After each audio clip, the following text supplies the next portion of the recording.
Hello students. Today we begin the second chapter, that is kingdom classification. Now you have a rough idea what is classification. Classification means grouping of the things or the organisms so that we can easily understand about them. That is called classification. So here we can see a large number of organisms in our daily life. Different types of plants are there, different types of animals are there which surround us. So if we classify them, it will be easy for us to identify them. Now see here, there are some examples here. This is a small microorganism. It looks like a bacteria because we have seen in the diagrams that bacteria looks like this. Okay. Now this, all of you might have seen the frogs. This is the frog which is living near the pond, or during the rainy season it comes out. This we call it as an insect. This is the cockroach, and this is a flower. This is fish, and this is also an insect called cricket, isn't it? So mostly you see these crickets coming out just before the rainy season, and these frogs also coming out during the rainy season, or these cockroaches are everywhere throughout the year, and these flowers bloom in the water. So how do you know all these things? Because we have understood about their characters, and all organisms which have this type of face, this type of legs, isn't it, we call all of them as frogs, isn't it? Why? Because all are similar to each other, they live in the same habitat.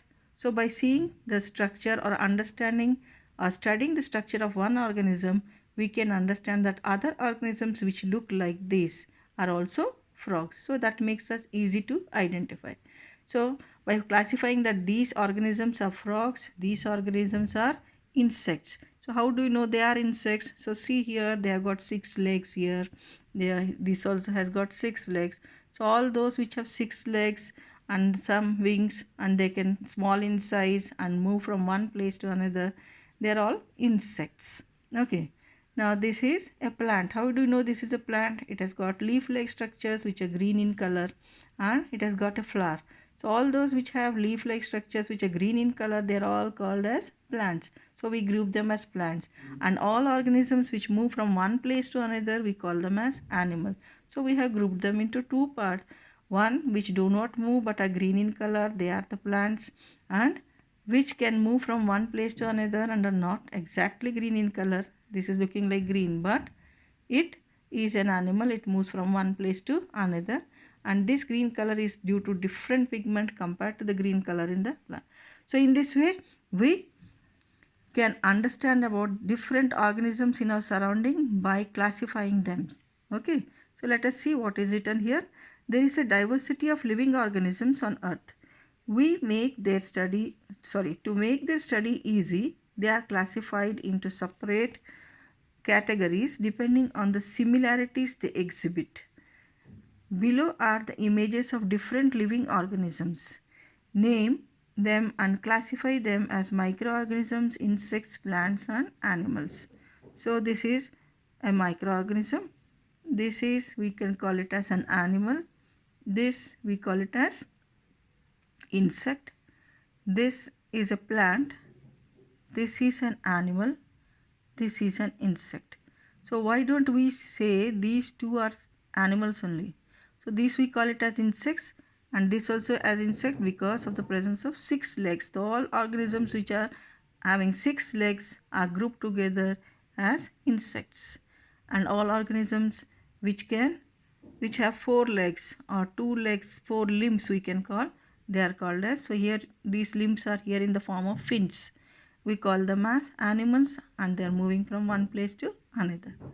Okay.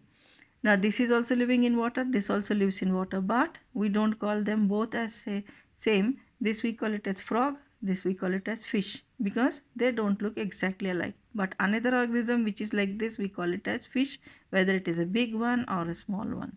So in this way we can understand about the animals and plants by knowing their features and then grouping all those which are similar in one group or category. So the grouping of things on the basis of certain common characteristics is called classification. So similarly, Different kinds of organisms can be classified on the basis of the similarities or common characteristics. This is called biological classification because we are classifying here the living organisms, so we call it as biological classification. The branch of biology which deals with the classification of organisms is called taxonomy. So we call this as taxonomy. Classifying the animals or plants is called as taxonomy. What are the advantages of classification? Classification helps us to identify different organisms and place them in particular groups, as we have done above. Then it helps us to study the organisms more easily and systematically, so we can easily study the insects. So when we say insects, we will study all those with the 6 legs, so we can easily study them. It highlights the relationship between different organisms. So what is the relationship between different organisms? Now we have seen that these two live in the water, but we know that this live only in the water, but this lives in water as well as the frog lives in water as well as on land. So we have put this in the group of Pisces and this in the group of the amphibians. Okay, so we know the relationship, that how they are related to each other. Both of them require water for their survival. The characteristics of all members of a group can be studied by understanding the characteristics of few members only.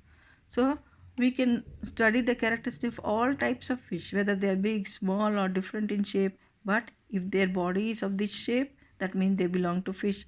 If they have fins, they belong to fish. If they have that fin tail, they belong to fish.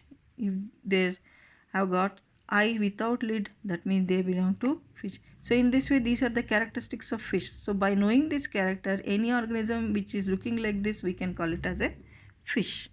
Okay, so classification also helps in studying the process of evolution from simple to complex organisms. So it is said that all organisms are first unicellular. So we know that all organisms begin their life from the egg. Egg is a single cell. From there only it will multiply to form multicellular organisms.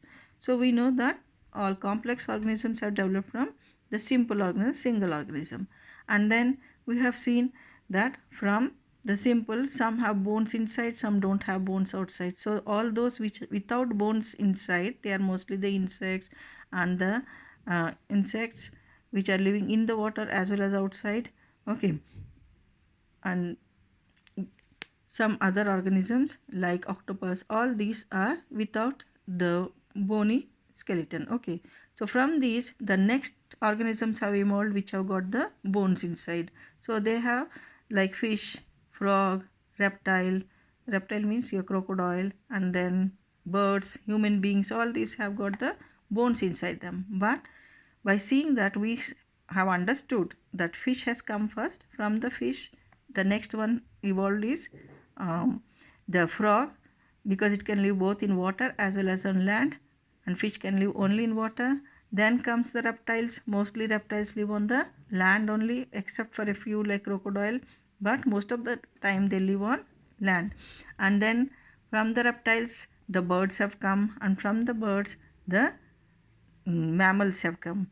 So mammals means all those which give birth to young ones. So, and the remaining ones are laying the eggs. Okay, in this way we know that from which organism the other organism has evolved. Evolved means a process, slow process in which new type of organisms arises from the old one. Okay, have you understood this? Okay, girls.